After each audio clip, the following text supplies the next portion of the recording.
അങ്ങനെ നമ്മുടെ പഴനി യാത്രയുടെ രണ്ടാമത്തെ പാട്ടാണിത്. ഇവിടെയാണ് മുടി മുറിക്കുന്നത്. കഴിഞ്ഞതിന് ഇവിടെ വെച്ചാണ് നമ്മൾ നിർത്തിയത്. ഇവിടെ ഇങ്ങനെ മുടി മുറിക്കും. അങ്ങനെ 3 പേരുടെയും തല മുട്ടയടിച്ചു കേട്ടോ. ഫസ്റ്റ് മുട്ടയടിച്ചത് അല്ലീൻ്റെയാണ്.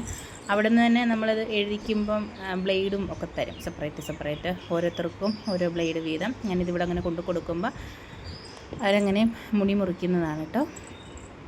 അല്ലി ഭയങ്കര കരച്ചിലായിരുന്നു. ഭയങ്കര എന്ന് പറഞ്ഞാൽ ആളങ്ങും തലയിലങ്ങോട്ട് തൊട്ടതേ ഉള്ളൂ. അപ്പം കരയാൻ തുടങ്ങിയതാണ്. പിന്നെ മുട്ടയടിച്ച് തീരുന്നവരെ കരച്ചിൽ, അത് കഴിഞ്ഞ് കരച്ചിൽ, പിന്നെ കുറച്ച് നേരത്തേക്കിന് കരച്ചിൽ. കണ്ടോ, കഷ്ടം തോന്നട്ടോ, പാവം.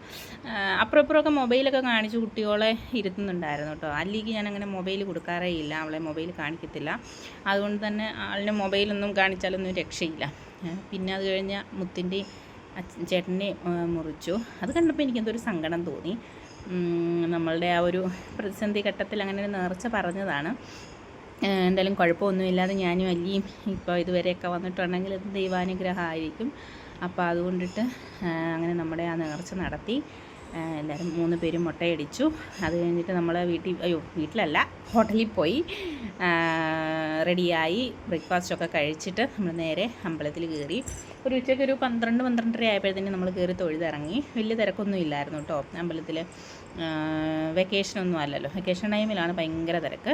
അപ്പോൾ അത് കഴിഞ്ഞിട്ട് പോകുന്ന വഴിക്ക് നമുക്ക് നിറയെ ഇങ്ങനെ ഈ കുതിരവണ്ടികൾ കാണാം. മുത്തിനെ മുട്ടയടിക്കാൻ കൊണ്ടുവന്നപ്പോൾ കുതിരവണ്ടിയിലൊന്നും കയറിയില്ല. പക്ഷേ ഇത്തവണ എനിക്ക് ഭയങ്കര ആഗ്രഹം ഉണ്ടായിരുന്നു. അങ്ങനെ നമ്മൾ അതിലൊക്കെ കയറി കേട്ടോ.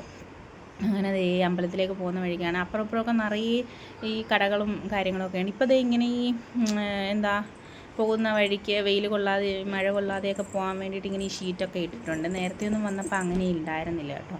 ഞാൻ ആദ്യമായിട്ട് വരുന്നത് കല്യാണം കഴിഞ്ഞ ശേഷം മുകളിൽ മുട്ടയടിക്കാൻ. അതിന് മുമ്പ് അങ്ങനെ വന്നിട്ടില്ല കേട്ടോ. എൻ്റെ അച്ഛനാണെന്നുണ്ടെങ്കിൽ ലാസ്റ്റ് അച്ഛൻ മരിച്ചുപോയി. അപ്പോൾ അച്ഛൻ മരിക്കുന്നതിന് തൊട്ട് മുമ്പ് വന്നു പോയ അമ്പലം ഇവിടെയാണ്. നിങ്ങളെല്ലാം കൂടെ കൂട്ടിയിട്ട് പോകാനാണെങ്കിൽ എപ്പോഴെങ്കിലും പോക്ക് നടക്കത്തില്ല എന്നും പറഞ്ഞിട്ടൊരു സുപ്രഭാതത്തിൽ ഒരു ദിവസം അങ്ങനെ തീരുമാനിച്ച് വന്ന് ഇവിടുന്ന് തൊഴുത് വന്നു കഴിഞ്ഞാണ് പിന്നെ മരിക്കുന്നത്. അപ്പോൾ അച്ഛൻ്റെ ഒരു ആഗ്രഹമായിരുന്നു ഇവിടെ വന്ന് പോകണമെന്നുള്ളത്. അത് സാധിച്ചു. പിന്നെ ഒരു ആഗ്രഹമാണ് ഋഷികേശ് ഹരിദ്വാറൊക്കെ പോകണമെന്നുള്ളതായിരുന്നു. അതൊന്നും നടന്നില്ല. ഇനി പോയി. പിന്നെ ഇതാണ് അമ്പലത്തിൻ്റെ എൻട്രൻസ്. ഇതുവഴി ഇങ്ങനെ കയറിയാണ് പടി കയറി നമ്മളങ്ങോട്ട് ഉള്ളിൽ പോകുന്നത്. അതിന് ഓപ്പോസിറ്റ് കാണുന്നതാണ് കേട്ടോ. നമ്മളങ്ങനെ തൊഴുതെല്ലാം ഇറങ്ങി കഴിഞ്ഞിട്ട് ഷോപ്പിങ്ങിന് ഇറങ്ങിയതാണിത്. ഇവിടുന്ന് പൊരി ഐറ്റംസ് ഇതൊക്കെ വാങ്ങി. പിന്നെ കുട്ടികൾക്ക് കുറേ ഓർണമെൻറ്റ്സ് ഐറ്റംസ്, മറ്റേ വള മാല ഇതൊക്കെ, അങ്ങനെ കമ്മൽ. ഇത് പിന്നെ അരവണയാണ്. നമ്മുടെ ഒരു ഫ്രണ്ട് പിന്നെയാണ് നമുക്ക് മെസ്സേജ് ഇടുന്നത് ഇങ്ങനെ അരവണ വേണമെന്ന് പറഞ്ഞിട്ട്. അങ്ങനെ 2-3 ബോട്ടിൽ കിട്ടും. 45, 40, 20 അങ്ങനെ കുട്ടി ബോട്ടിലൊക്കെ കിട്ടും കേട്ടോ. ഇവിടുന്ന് പിന്നെ ഇങ്ങനെ ഒരു ഫോട്ടോ, ഭഗവാന്റെ ഒരു ഫോട്ടോ വാങ്ങി. ഇങ്ങനെ ഈ ഗോൾഡൻ ഇത് ഉള്ളതിൽ ഒരു ചെറുത് ഗിഫ്റ്റ് കൊടുക്കാൻ വേണ്ടിയിട്ടായിരുന്നു കേട്ടോ. അങ്ങനെ അത് വാങ്ങി. പിന്നെ ഞങ്ങൾ വന്ന് കറങ്ങി തിരിഞ്ഞ് വഴിതെറ്റി എവിടെയോ എത്തി. ഇത് വേറൊരു അമ്പലമാണ് കേട്ടോ. എന്നിട്ട് പറഞ്ഞ് ഇത് വഴിതെറ്റി, നിൻ്റെ വാക്ക് കേട്ട് വന്നിട്ടാണ് എനിക്ക് വഴിതെറ്റിയെന്നൊക്കെ പറഞ്ഞ് അവിടെ നിന്ന് എന്നെ കളിയാക്കി ഒക്കെ ചെയ്തു. പിന്നെ അവിടെ നിന്ന് ഒരു കുതിരവണ്ടി എടുത്തിട്ട്, അപ്പോൾ ആഗ്രഹവും കഴിയുമല്ലോ, കുതിരവണ്ടിയൊക്കെ എടുത്ത് ഇങ്ങനെ അതിൽ പോകുന്നു. നല്ല രസമുണ്ട് കേട്ടോ. ഇങ്ങനെ കുണുങ്ങി പോകുന്നു. പാവം കുതിര, എല്ലാത്തിനും ചുമ്മണം. അതൊരു കഷ്ടമായിട്ട് തോന്നി അന്നേരം എനിക്ക്. അപ്പോൾ ഇങ്ങനെ നോക്കുമ്പോൾ അമ്പലം കാണാം. നല്ല ഭംഗിയാണ് കാണാൻ വേണ്ടിയിട്ട്. അല്ലിയും കുതിരപ്പുറത്തൊക്കെ ഇരുന്ന് ഇങ്ങനെ അനങ്ങാതിരുന്നു കേട്ടോ. അവൾക്ക് അതൊക്കെ ഇഷ്ടമാണ്. ഒള്ളി വേറൊരാളുടെ അടുത്ത് പോയില്ല എന്നുള്ളൊരൊറ്റ പ്രശ്നമേ ഉള്ളൂ. എൻ്റെ ഏട്ടൻ്റെ അടുത്ത് മാത്രമേ ഉള്ളൂ. പിന്നെ മുത്തിൻ്റെ അടുത്ത് ഓക്കെയാണ്.